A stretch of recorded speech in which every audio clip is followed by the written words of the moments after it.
नमस्कार।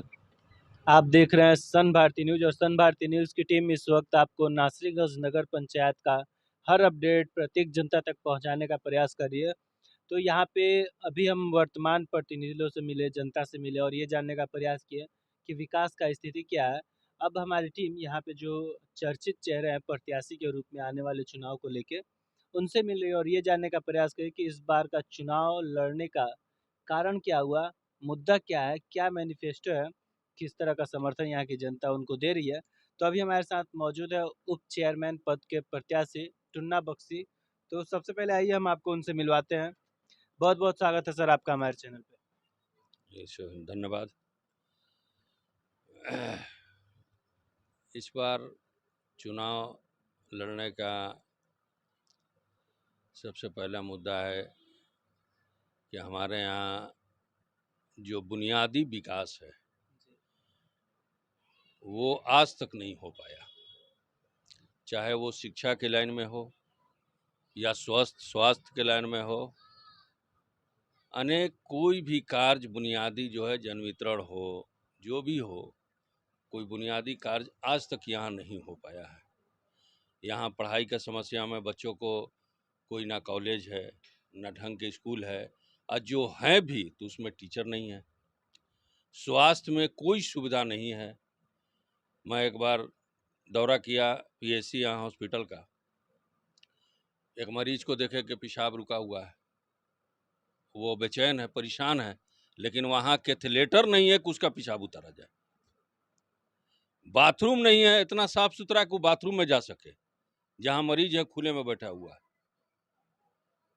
तो ये सब स्थिति जो है, जो बुनियादी है, कि जिससे जनता को कुछ, हम चुनाव क्यों लड़ते हैं, सरकार यहाँ नगर की सरकार क्यों बनाई हुई है कि आम जनता को सहूलत हो, आराम हो, शिक्षा के क्षेत्र में, स्वास्थ्य के क्षेत्र में, रोजगार के क्षेत्र में, और उसमें हमारा नगर बिल्कुल पिछड़ा हुआ है। एक चीज़ सर हम बात करें जो हमारा नासरीगंज नगर पंचायत है, यहाँ पे देखा जाए तो समस्याओं को लेके सरकार तो योजनाएं अनेकों चलाई, जिनमें सबसे महत्वपूर्ण जो योजना रही 7 निश्चय योजना, स्थिति क्या है उसका? 7 निश्चय योजना के कुछ काम हुई है, नाली का, गली का, वो कुछ हमारे यहाँ हुआ है। लेकिन जो सही मानों में 7 निश्चय की योजना होना चाहिए, वो मास्टर प्लान के तहत, जो हमारे यहाँ बहुत पुराना एक नाला के रूप में है, जो पूरे गांव का, पूरे बस्ती का पानी एक जगह जाके गिरता था, लेकिन वो मास्टर प्लान के तहत काम ना होकर जिसको जहाँ जो भी नली गली मिला उसी पर वो बनाकर हमारा योजना चाहिए कि कोई भी काम हो वो पूरे नगर का काम हो, एक बोर्ड से उसको पास करके और उसको मास्टर प्लान के तहत ही विकास हो, तो उस सही विकास होगा। हम नली बना दिया, सरकार को तो दिखा दिया बना दिया, लेकिन वो पानी कहाँ जा रही है, कहाँ निकल रही है। बाद में स्थिति होता है कि बरसात के दिनों में लोगों को परेशानी होती है और रोड पर पानी आ जाता है। साफ सफाई के मामले में अगर हम बात करें तो सरकार स्वच्छ भारत अभियान जो मिशन चलाई है, क्या लग रहा है वो सफलतापूर्वक यहाँ पे है? पूरे सफलता तो नहीं है। आज भी आप हमारे साथ चले, सुबह शाम स्वच्छ रोड पर करते हैं, आज के भी दिन। जबकि इस नगर पंचायत को पुरस्कार भी मिला है। जी, पुरस्कार भी पुरस्कारित किया गया है, लेकिन आज भी वगैरह पर चलिए तो वहाँ रोड भी बना हुआ है, उसी रोड पर आम जनता, गाड़ी घोड़ा सभी चल रहा है, लेकिन शौच लोग करते हैं, लोग रोड ही पर आज भी गंदा इसी फेंका हुआ है। वहाँ पर जितने कूड़ा उड़ा जितने होते हैं नगर का, उठाकर वहीं फेंक दिया जाता है। कोई उसका कोई विकल्प नहीं है कि जहाँ कोई। ये तो रही समस्या है नासरीगंज नगर पंचायत की, लेकिन अब ये चुनाव सीधे जनता से जोड़ दिया गया है। तो क्या लग रहा है आने वाले समय में जनता आपको मौका देती है तो प्राथमिकता क्या होगा आपका? सबसे पहला प्राथमिकता हमारी होगी कि नासरीगंज में एक बस स्टैंड का निर्माण हो, जो यहाँ नगर से, कि नगर पंचायत के लोग आकर बनारस की ओर, पटना की ओर, सभी जगह के सरकारी बस यहाँ स्टैंड बने, और वो एक हो निश्चित रूप से यहाँ, जो यहाँ पहले बस बना हुआ है, उद्घाटन भी हुआ बस स्टैंड का, जो आज तक वो कामयाब नहीं है, वहाँ ना गाड़ी रुकती है और ना वो कामयाब है। करोड़ों रुपए की लागत से सरकार ने उसको बनाया, लेकिन वो विफल है, कोई कामयाबी नहीं है, उस इसी तरह पड़ा हुआ है, सरकार का पूरी पैसा वैसी चलेगी। तो सबसे पहला कोशिश होगा कि एक बस निर्माण हो कि जो हमारे ब्लॉक का ये नगर पंचायत है, ये शहरी क्षेत्र है, यहाँ नगर में नगर पंचायत से लोग आएँ, जनता आवे, उसको सहूलत से कहीं आने जाने का कोई विकल्प रास्ता हो, वो चीज़ हो। शिक्षा के क्षेत्र में हमारी लड़ाई होगी कि यहाँ शिक्षा कॉलेज, सबसे पहला नगर में एक कॉलेज हो। हम टैक्स देते हैं, हमारे यहाँ के बच्चा बच्चियाँ जाते हैं 25 किलोमीटर विक्रमगंज, 25 किलोमीटर डेहरी शिक्षा के लिए, जो सरकार को सबसे पहला प्राथमिकता है शिक्षा के क्षेत्र में, जो सबसे पिछड़ा हुआ हमारे नगर में शिक्षा है। और यहाँ स्कूल है तो कैपेसिटी इतने बच्चों का है, एडमिशन नहीं हो पाता है, उतने टीचर हैं, वहाँ हिंदी के टीचर हैं तो इंग्लिश पढ़ा रहे हैं, इंग्लिश के टीचर हैं तो साइंस पढ़ा रहे हैं। तो ये सब विकल्प ना हो।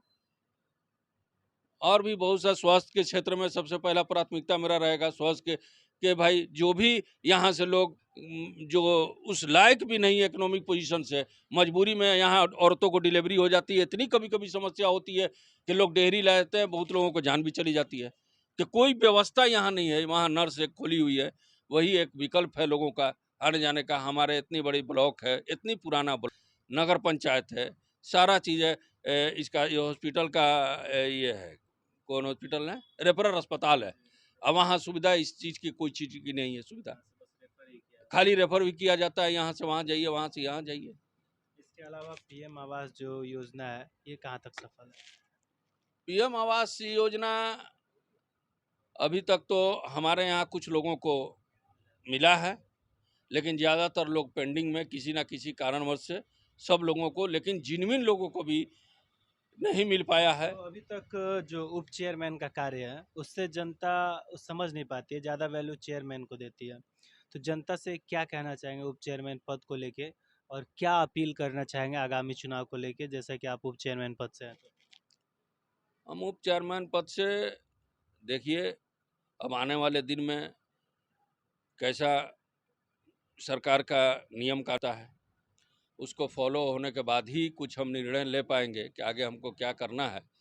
अगर भविष्य में मौका मिला तो मैं माइंड मेकअप किया हूँ कि वाइस चेयरमैन से मैं चुनाव में उतरूँ और अपना से जहाँ तक हो नगर के लोगों को फ़ायदा पहुँचाऊँ। जनता को हर क्षेत्र में मेरा प्राथमिकता रहेगा कि जो भी समस्याएं हैं जनता को, जो भी बुनियादी समस्याएं हैं, चाहे जिस तरह का भी हो, सबसे पहला प्राथमिकता रहेगा मेरा कोशिश अपने स्तर से। चूँकि एक पावर आ जाने के बाद प्रशासनिक भी हम लोग को सपोर्ट मिल जाता है।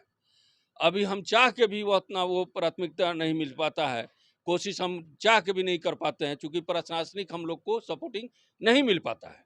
और जब पद हो जाने के बाद प्रशासन का भी थोड़ा हम लोग पर नज़र रहेगा, जहाँ भी हम जाएंगे, चाहे वो डीएम के यहाँ जाए, एसडीओ के यहाँ जाए, अपनी मांग को लेकर कि हमारे यहाँ ये नगर में ये परेशानी है, उसको दूर। अभी तक कोई अहमियत, हम लोग बहुत बार पुल का समस्या है, आज इतने दिन से पुल टूटा हुआ है, ये जो चारों तरफ से शहर से जुड़ने वाले पुल अभी डिस्कनेक्ट हो गया है नासिर टाउन से, जबकि ये बहुत जरूरी था।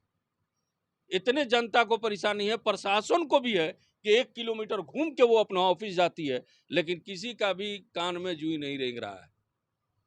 तो अगर थोड़ा सा मुझे पावर आवेगा, प्रशासन से भी हम लड़ाई लड़ेंगे कि जो हम लोग का विकास है अपना नगर का, उसको हम भाई जहाँ तक हो उसको अपना से कोशिश करके उसको पहुँचाएं, अपना नगर का विकास करें। तो जैसा कि अभी तक हमारी बात हुई थी टुन्ना बख्शी जी से, जो इस वक्त उप चेयरमैन पद के प्रत्याशी हैं, जिनका साफ तौर पे कहना, अगर हालांकि इनका राजनीतिक करियर के बारे में अगर हम बात करें तो काफ़ी लंबा इनका राजनीतिक करियर रहा है, और कांग्रेस संघ में, कांग्रेस जो पार्टी है उससे अध्यक्ष भी हैं, और लगातार जनता के बीच जिस तरह से इनका आना जाना रहता है, जनसंपर्क रहता है, वो बना हुआ है। तो कहीं ना कहीं इनको पूर्णतः विश्वास है कि जो हम नासरीगंज नगर पंचायत की जनता के लिए कर सकते हैं उप चेयरमैन पद पे रहते हुए, जो हमारी सबसे पहली प्राथमिकता होगी शिक्षा, स्वास्थ्य, साथ ही सरकार की आने वाली जो भी योजनाएं रहेंगी उसे पारदर्शिता के साथ धरातल पर उतारा जाएगा और जनता का हक उन्हें दिया जाएगा। और हम चाहेंगे कि नासरीगंज पंचायत एक विकसित और आदर्श नगर पंचायत के रूप में सामने उभर के, इसके लिए जनता का सपोर्ट होना अति आवश्यक है। तब तक के लिए हमारे बने रहिए सन भारती न्यूज़ पे। धन्यवाद।